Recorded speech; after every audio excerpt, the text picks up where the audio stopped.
Bien,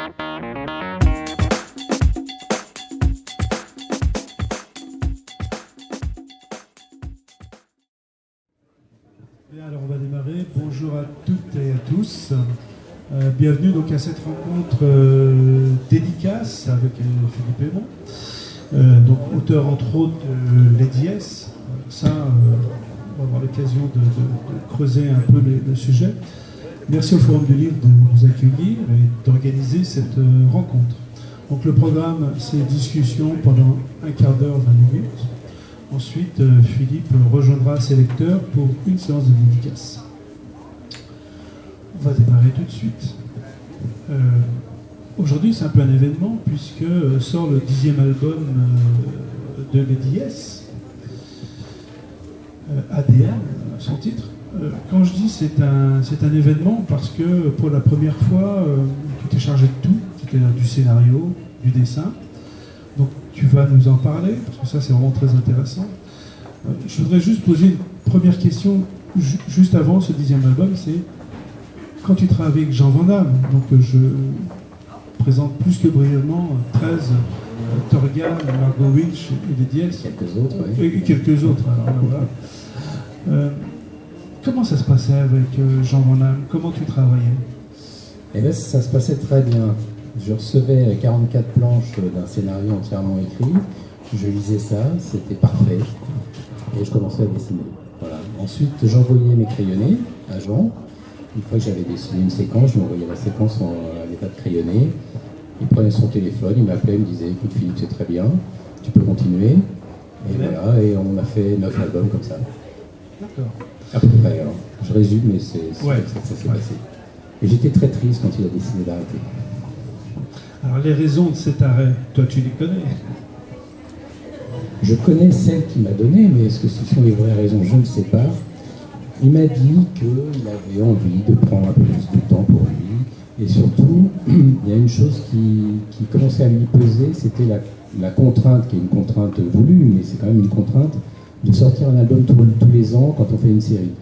Voilà, donc ça, trouver une idée tous les ans pour Lady S, pour un nouvel album, ça commençait à lui peser un peu. Donc c'est la raison majeure qui a fait qu'il a décidé d'arrêter, tout en me disant qu'il fallait surtout pas que moi j'arrête, qu'il fallait continuer, soit seul, soit avec quelqu'un d'autre. Et donc là, tu as fait le choix de travailler seul, et donc, je suppose, un immense stress. T'es tombé dessus tout de suite? Oui, absolument. Parle-nous-en un petit peu. Un petit peu de stress, mais ça s'est quand même passé relativement en douceur, puisqu'il m'a annoncé la triste nouvelle quand le tome 8 est sorti, et il m'a dit « Écoute Philippe, je vais t'écrire un tome 9, et ce sera mon dernier, charge à toi ensuite de continuer la série à ta façon ». Donc, quand il m'a dit ça, je me suis dit il y a deux solutions, soit je me jette par la fenêtre, soit je prends le taureau par les cornes, et il y avait deux options, c'est-à-dire soit aller chercher un autre scénariste, il m'avait proposé tout au monde, soit essayer tout seul, ce qu'il m'avait proposé aussi. Il m'a dit, tu as sorti un album, Highlands, tu es capable d'écrire un scénario, pourquoi tu n'essaierais pas d'écrire la suite de Lady S? Bon, oui, t'es gentil, toi t'es Jean Van Damme, t'es le grand scénariste que tout le monde connaît, moi je suis essentiellement un dessinateur, j'ai écrit que 2 albums dans ma vie. Alors j'ai commencé à chercher une idée, et puis je l'ai trouvée. J'ai essayé d'en trouver une deuxième en me disant bah, une idée c'est bien mais ça suffit pas. J'ai trouvé une deuxième idée, je me suis dit si je commence à trouver des idées, c'est peut-être qu'il y a quand même quelque chose à creuser. Donc j'ai écrit un premier synopsis pour ce tome 10 pendant que je dessinais le tome 9, c'est-à-dire que je dessinais le tome 9 et puis quand je voulais me reposer un peu, je me mettais un peu à réfléchir à la suite. Et quand le synopsis a été à peu près au point, je lui ai fait lire. Parce que je sentais qu'il y avait une idée intéressante, mais que j'aurais peut-être eu besoin de son aide, et il me l'avait proposé. Il m'avait dit, Philippe, si tu as besoin de moi, je suis là, je te laisse pas tomber. Donc je lui ai fait lire, il m'a dit, c'est très bien, ça peut être mieux.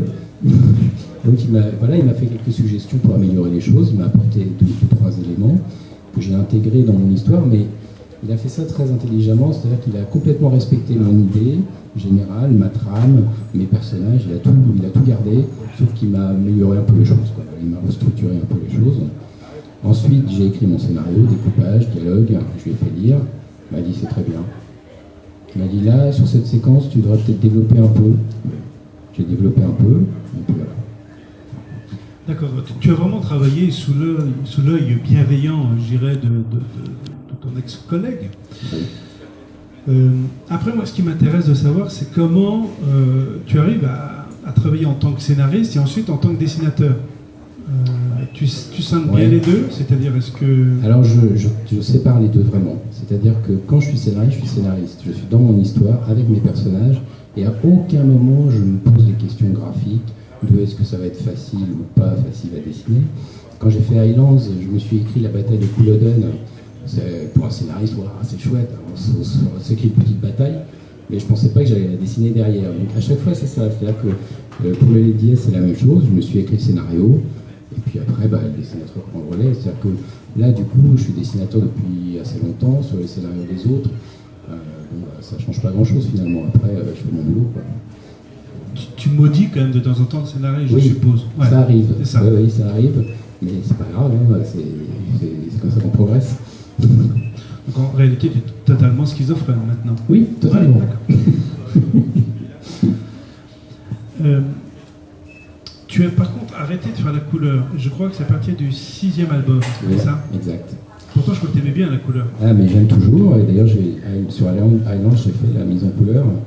Ce qui s'est passé sur les DS, c'est que je faisais une mise en couleur à l'ancienne, on va dire, c'est-à-dire à la gouache, sur les grilles de mise en couleur. Je ne vais pas avoir les détails sur cette technique-là, mais la plupart des albums aujourd'hui se font à l'ordinateur, sur la mise en couleur, et les résultats sont très fiables. Alors qu'avec les gouaches, malheureusement, aujourd'hui, on a de plus en plus de mal à avoir un bon résultat imprimé.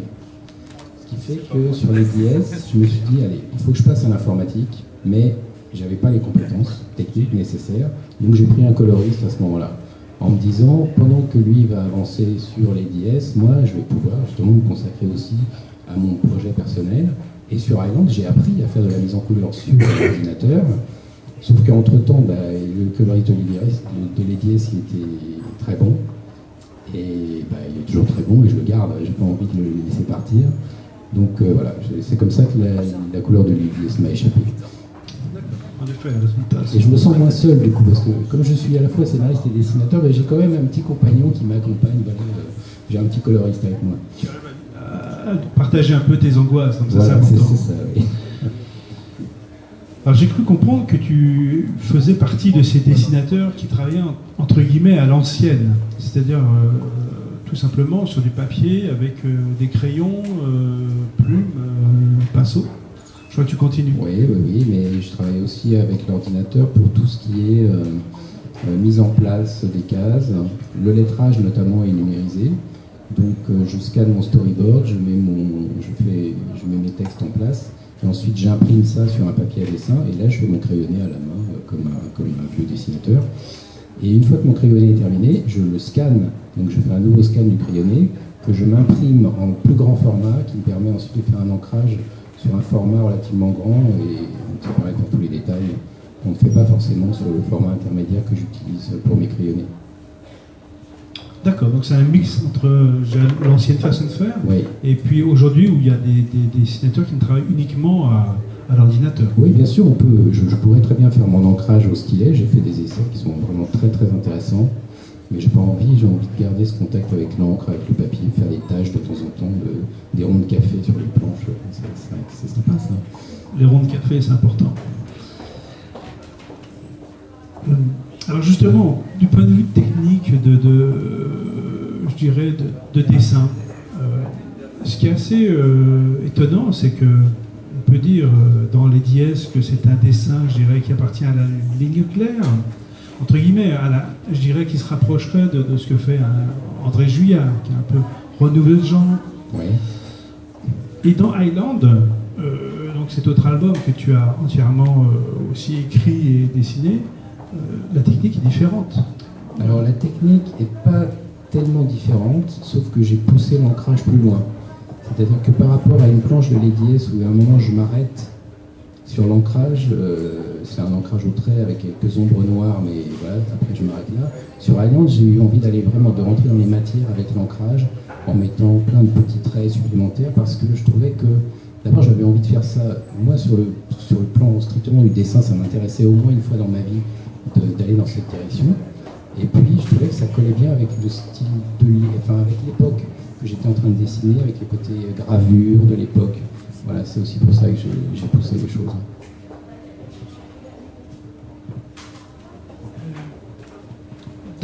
On va revenir dans ce 10e album de Lady S. Faut que tu nous en parles un petit peu quand même, c'est important. ADN. Donc tu annonces clairement le thème général de cet album. Pourquoi ADN? Pourquoi les modifications génétiques? Alors là c'est une manipulation de ma part, hein. C'est pas des manipulations génétiques, c'est une manipulation de ma part parce que tu garantis que l'album est sans OGM? C'est sans OGM, absolument. C'est une manipulation autour d'un test ADN, ce qui n'est pas tout à fait la même chose. C'est-à-dire que le thème général de l'album, alors on va résumer très brièvement la série. Lady S est la fille naturelle d'Abel Rifkas, qui est un généticien, mais elle a été adoptée à une époque de sa vie par un diplomate américain qui s'appelle James Fitzroy. Donc elle a un père biologique et un père adoptif. Et ça m'amusait dans cet album d'en rajouter un troisième. Donc son père biologique vit aux États-Unis et elle veut aller le retrouver, mais elle n'a pas le droit, elle a été expulsée des États-Unis quelques années auparavant. Donc pour pouvoir rentrer aux États-Unis, il faut qu'elle prouve qu'elle est la fille d'Abel Rifkas qui lui a obtenu le statut de réfugié politique. Et pour le prouver, il faut que tous les deux fassent un test ADN. Et c'est là que ça se complique, parce que son père biologique lui dit « Bah écoute, ma fille, en fait, tu n'es pas vraiment ma fille. » Et voilà. Ouais. Elle a une vie légèrement compliquée, cette jeune femme. Hein. Je trouve qu'il y a un vrai problème par rapport à son père. Donc, c'est pas vraiment un problème. Le seul problème, c'est sur le plan administratif, puisque le test ADN va être négatif et elle ne pourra pas rentrer aux États-Unis et le retrouver. Donc, il va falloir tricher avec le test en question et retrouver le vrai père. Et le hasard fait qu'ils sont en contact avec ce vrai père pour lui faire un test ADN sans qu'il le sache et pour inverser ensuite les échantillons pour que le test soit positif. Voilà, je ne raconterai pas la suite. Non. Mais il y a beaucoup de suspense. C'est vrai que ça, oui, on passe d'une vérité à une autre, voilà, très régulièrement. Mais je reste persuadé quand même qu'elle a quelques soucis de paternité. C'est un des moteurs d'ailleurs de la série quand même. Disons que là pour cet album-là, oui, en tout cas, ça m'a plus particulièrement. Ouais. Si on demande à mon fils, enfin à un de mes fils ou à mes fils, ce qu'ils pensent d'avoir un deuxième père, ils vont tout de suite dire non. Un, ça leur suffit largement. Je suis pas là pour raconter ma vie, mais voilà. Un suffit. Alors 2, voire 3, alors là, 9. Alors, Chania est un personnage complexe, on vient de voir. C'est un peu, je dirais, c'est pas commun. D'abord, il y a peu d'héroïnes, au moins peu d'héroïnes dans un style réaliste. Ouais. Comment vous êtes parti sur un tel personnage? Ah bah ça, c'est à Jean Malin qu'il faudrait poser la question, ouais. Parce que là, la création du personnage, c'est vraiment lui à part entière, puisque le projet existait avant moi. C'est-à-dire qu'il avait déjà écrit le scénario pour les éditions Dupuis, et il a cherché un dessinateur pour concrétiser la série. Mais moi, c'est vrai que quand j'ai lu le projet, j'étais justement, c'est ça qui m'a attiré aussi, en dehors du fait de pouvoir travailler avec lui, c'était que ce soit un personnage féminin, donc un renouveau aussi par rapport à ses propres créations. Et puis c'est un défi pour un dessinateur de se mettre dans la peau d'une femme. Et alors, ça se passe bien? Écoutez, là, c'est pas à moi de le dire. Moi, j'ai fait ce que j'ai pu. Donc, il y a toujours une concentration supplémentaire pour un dessinateur homme de dessiner une femme. Et je pense que l'inverse est vrai aussi. Si vous regardez les dessins d'Annie Gutzinger, vous voyez que les hommes ont toujours un petit côté un peu féminin. Donc, j'imagine que dans l'autre sens, c'est la même chose. Alors, il faut faire attention que le personnage féminin n'ait pas trop l'air d'un camionneur quand on est dessinateur. Non, ça va? Qu'en pense le public, et notamment mesdames, mademoiselles, qu'en pensez-vous de notre héroïne? Alors, j'avoue que j'en ai pas lu, mais le peu que je vois, non, elle est assez féminine malgré tout. Donc ça va, ça me rassure. Ces messieurs aussi, vous êtes d'accord? Bon, je crois que tu fais l'unanimité, oui, c'est voilà. Alors maintenant, on a avec ce personnage une caractéristique, c'est qu'elle se promène beaucoup. Ah, donc elle visite un certain nombre de pays, que ce soit les États-Unis, que ce soit la Suède, le Portugal, la France, j'en oublie d'autres, l'Italie je crois. Oui, l'Italie. Voilà, oui. l'Italie.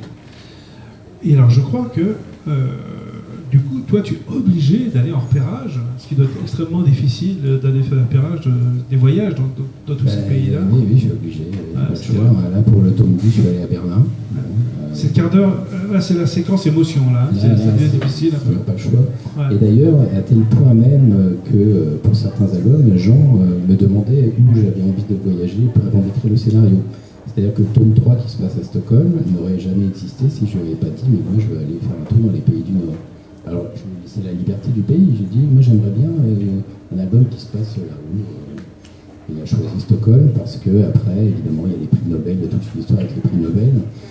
Mais en fait, je suis co-scénariste depuis très longtemps. Et pour l'Italie, même chose. Il m'a dit, mais il n'y a pas un pays que tu aimerais visiter pour le prochain album. Je dis, bah écoute, l'Italie, ouais, j'aimerais bien aller en Italie. Donc il a écrit un épisode qui se passe à Florence. Voilà.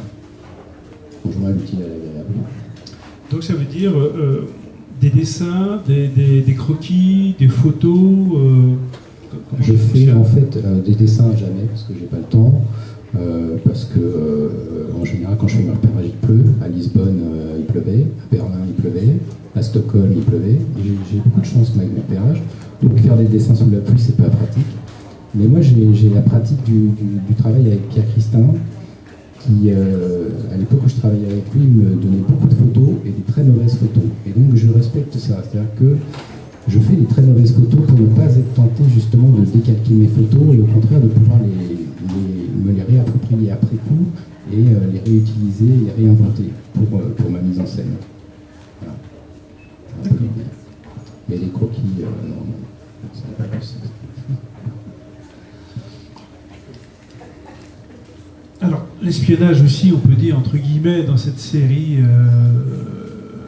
est importante, cet aspect des choses est important.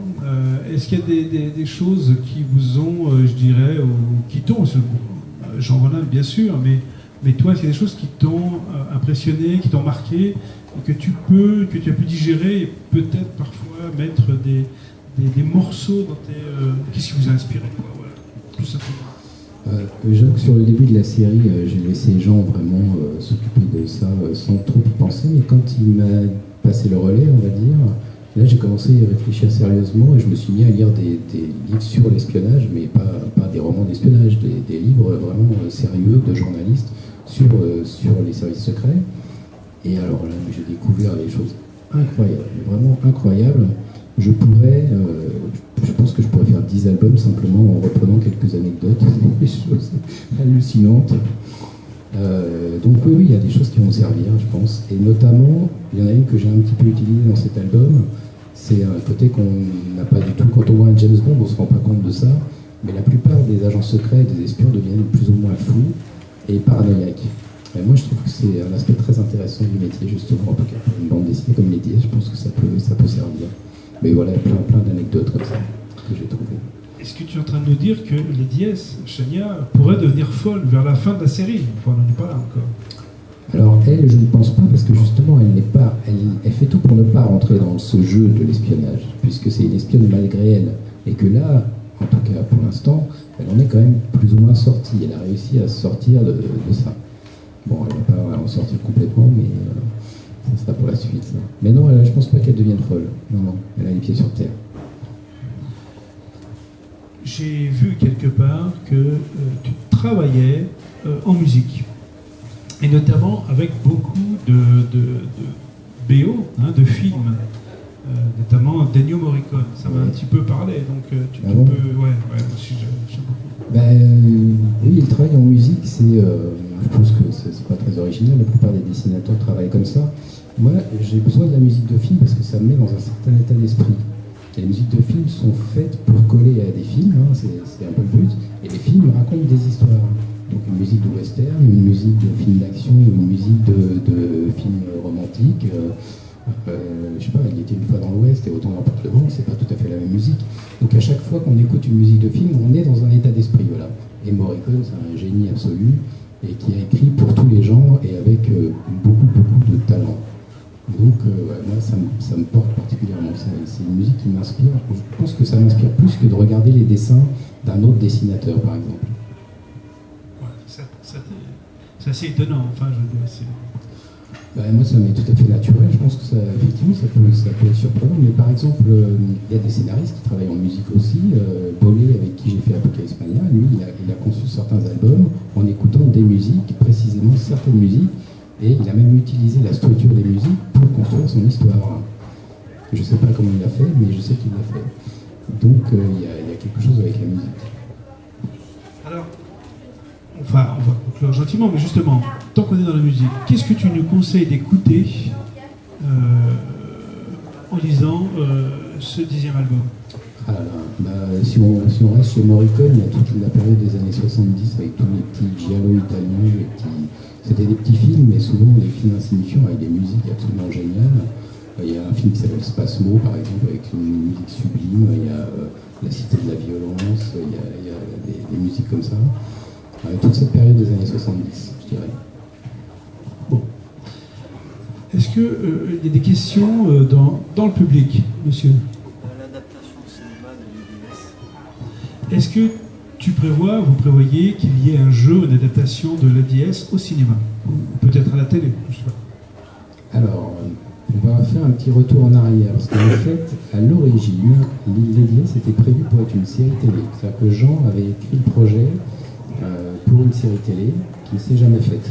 Donc ensuite, il l'a, on va dire, reconverti en série bande dessinée, mais l'idée a été plus ou moins enterrée par les producteurs parce que ça aurait coûté trop cher pour la télé.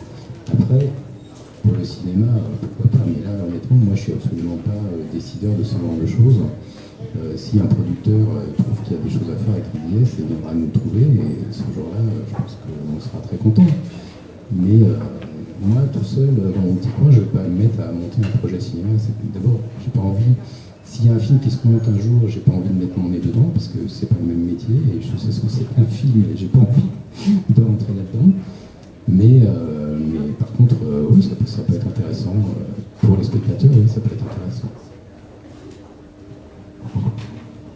D'autres questions? Jeune homme. Est-ce qu'un jour l'IDS va venir à Évreux? l'IDS à Évreux. Oui, ce sera dans le prochain album. C'est pas vrai. Je sais pas. Oui, peut-être, c'est possible. Justement, excuse-moi, elle devrait se rendre où dans le prochain album?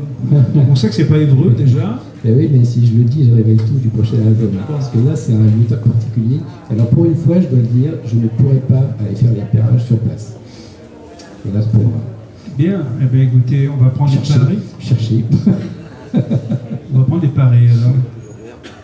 Et puis rendez-vous dans un an si j'ai bien compris, parce que tu es quand même quelqu'un de très rigoureux, donc un an à peu près pour faire un album. À peu près, oui, c'est ça. Là il est écrit, hein, le tome 11 est écrit, donc je commence le dessin lundi matin.